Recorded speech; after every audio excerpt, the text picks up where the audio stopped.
ঝিনাইদহের মহেশপুরে 43 degree Celsius তাপমাত্রার ফলে হাসপাতালে বিভিন্ন রোগে আক্রান্ত হচ্ছে শিশু এবং বয়স্করা। গরমে মহেশপুরের সবশেষ অবস্থা জানাচ্ছেন প্রতিনিধি সরওয়ার হোসেন। ধন্যবাদ। যেমনটি জানাচ্ছিলেন, গত 24 ঘন্টায় মহেশপুর হাসপাতালে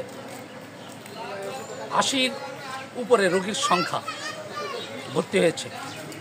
ডায়রিয়া রোগী 10 জন।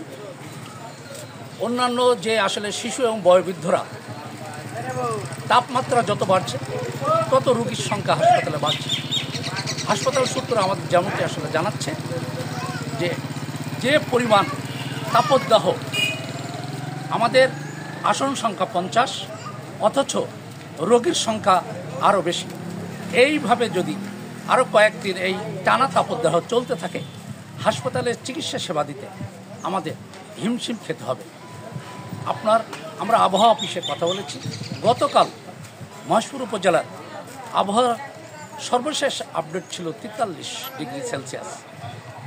সারা উপজেলায় যারা আসলে সাধারণ খেটে খাওয়া মানুষ, তারা বাদে রাস্তায় তেমন আসলে মানুষ নামছেই না।